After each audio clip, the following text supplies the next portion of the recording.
Hello history buffs and welcome back to the channel. Today we're continuing our exploration into Katherine Willoughby, Duchess of Suffolk. Today we focus on perhaps the most dramatic period of her life, the years of Mary I's reign, when Catherine's Protestant faith would force her into exile and transform her from courtier to refugee. The year 1553 began ominously for England's Protestant nobility. Young King Edward VI was dying, and the succession crisis that would follow would tear the kingdom apart. Katherine Willoughby found herself witnessing events that would ultimately seal her fate under the coming Catholic Restoration. In April 1553, as David Baldwin notes in his biographical work, the Protestant Marquess of Northampton suggested that John Dudley, Duke of Northumberland, wed his fifth and youngest son, Guildford, to Lady Jane Grey. This was no romantic match. It was a calculated political manoeuvre that Catherine would have observed with growing unease. On the 25th of May 1553, Catherine may well have been amongst the great assembly who witnessed a spectacle that perfectly captured the cynical nature of Tudor politics. As Baldwin describes, 3 couples were united in marriage at Durham House, the Duke's London home, on the 25th of May. But in circumstances that reflected the contrived nature of the occasion, the king was too ill to be present. The 2 princesses, Mary and Elizabeth, were not invited, and the 2 Grey girls seem to have returned home with their parents after the ceremony. Baldwin suggests that if Katherine Willoughby was among the great concourse of the principal persons of the kingdom who attended this grand wedding, she would have seen the 3 young couples attired in silver and gold fabrics, valuables that were seized from the executed Duke of Somerset, obediently complying with their parents' wishes. Undoubtedly, she would have disapproved of the overtly political nature of the unions. Catherine's disapproval would prove prophetic when Edward VI died that July and Jane Grey was proclaimed Queen. Catherine witnessed the unfolding of a tragedy that would soon touch her own family directly.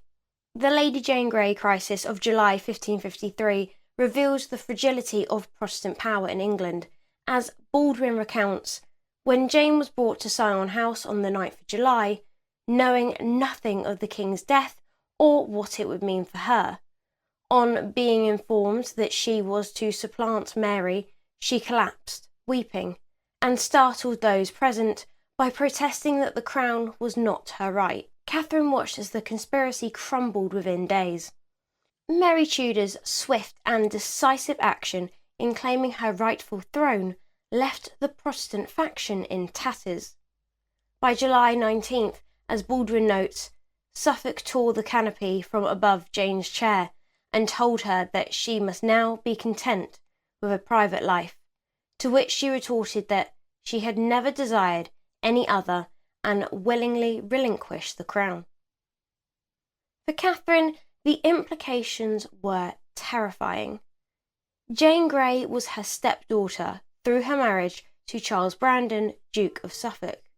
As Baldwin observes, Mary formally pardoned Suffolk on the 30th of July after granting Francis a private audience, and made it clear that she had no desire to instigate a political or religious bloodbath. But this mercy would prove temporary. In January 1554, when Suffolk joined Wyatt's rebellion against Mary's proposed marriage to Philip of Spain, the brief period of clemency ended abruptly. Baldwin describes how Suffolk was captured at his manor of Astley in Warwickshire, hiding in the hollow trunk of a tree, as the story has it, and joined his daughter in the Tower a few days later. The execution that followed would haunt Catherine forever. As Baldwin poignantly notes, the execution of Jane and Guildford the following day must have appalled Catherine.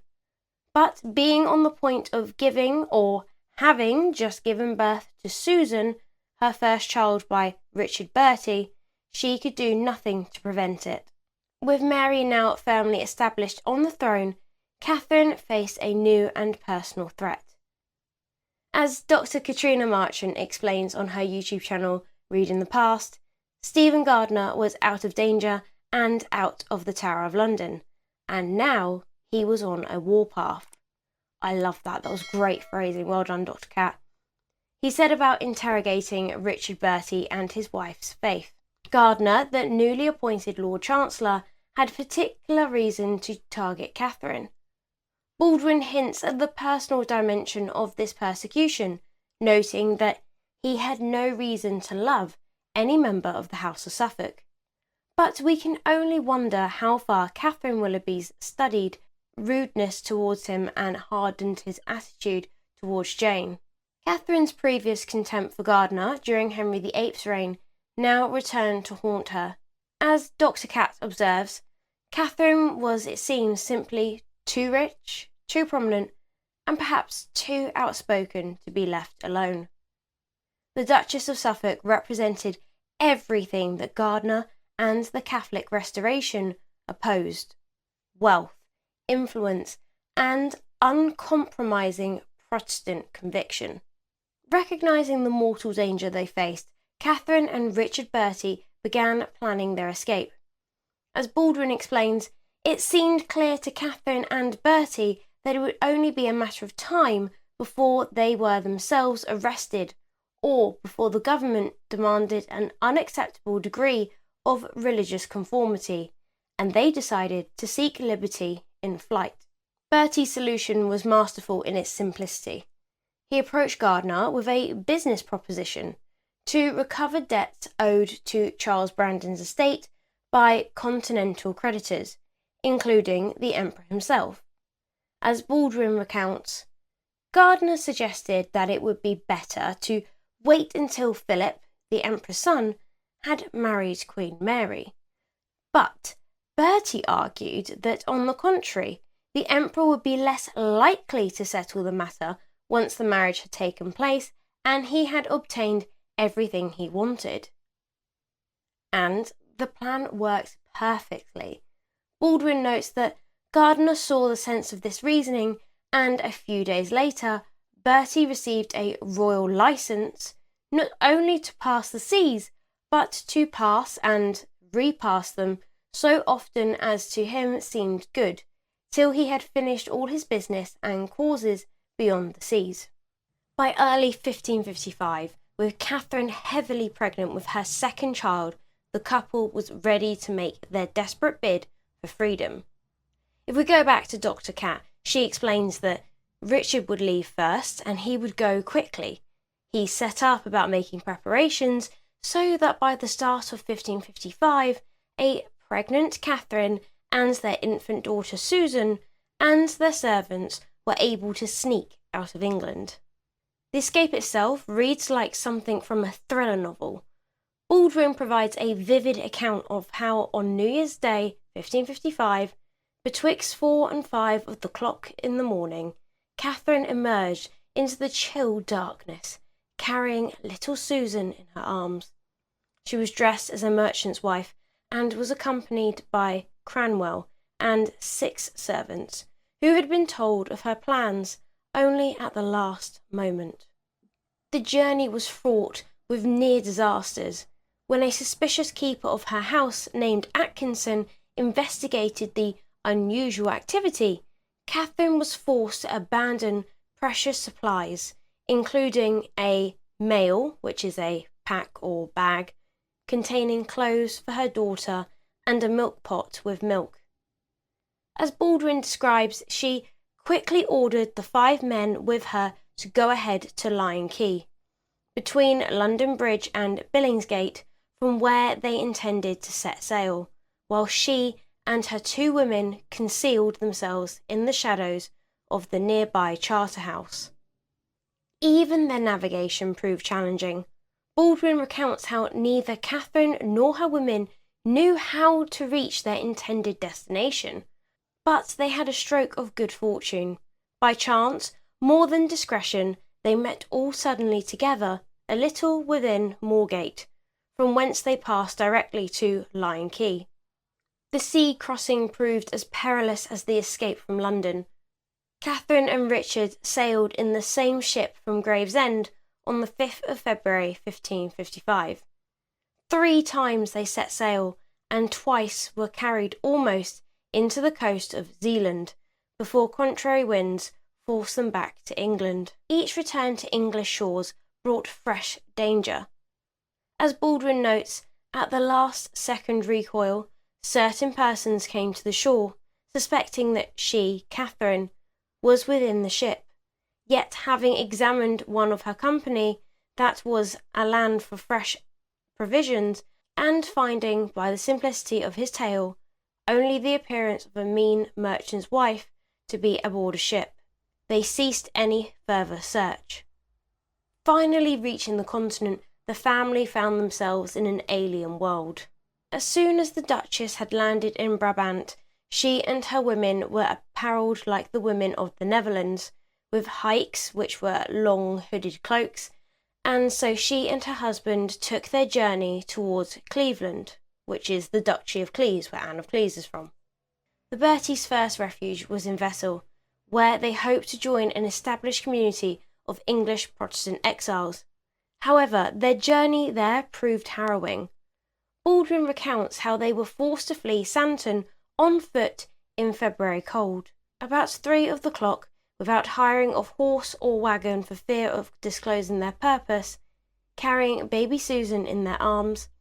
When they finally reached Exile, their reunion with Francis Purcell, the minister Catherine had previously aided in England, was deeply emotional. Baldwin describes how Purcell came to the door, beholding Master Bertie, the Duchess, and their child, their faces, apparels, and bodies so far from their old form, deformed with dirt, weather, and heaviness. He could not speak to them, nor they to him, for tears. In Exile, Catherine gave birth to her son, Peregrine, in October 1555, a name, as Baldwin explains, chosen for their travels or peregrinations. But even here, safety proved elusive. Religious disputes with the Lutheran authorities led to restrictions on the English exiles' worship, and by 1556, political pressure was mounting again. At some point during the winter of 1555 to 1556, they were warned by Sir John Mason, Queen Mary's ambassador to the Netherlands no less, that they were again in danger. Lord Paget had arranged with the Duke of Brunswick to take the Berties into custody during a planned military passage through Exile. The journey to Poland faced with this new threat, the Berties made perhaps their boldest decision yet, to accept an invitation from the King of Poland himself. Baldwin explains how an evangelical minister named John Alasso, or Jan Laski, the son of a Polish nobleman who Catherine had aided financially during his years in England, heard of their plight, and arranged for King Sigismund and Count Nicholas Radziwill to offer them sanctuary. The journey to Poland in 1557 proved as dangerous as anything they had yet to experience.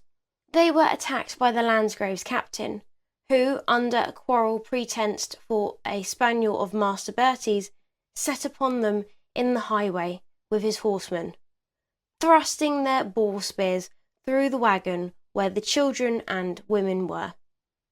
The incident escalated when the captain's horse was killed, leading to rumours that the captain himself had died. Richard Bertie found himself trapped in a house defending himself with his dagger and rapier, until local magistrates could restore order and establish the truth. Despite these trials, the Berties finally reached their destination safely. As Dr. Catt notes, by the 17th of November 1558, Catherine and her family were the guests of King Sigismund II of Poland. Baldwin confirms that they were entertained of the king and placed honourably in the earldom of the said King of Poland in Sanogila, which is now in Lithuania. Most remarkably, John Fox would claim that this Polish king had given Catherine and her husband an almost ruling responsibility for a region of his realm. That region is modern-day Lithuania.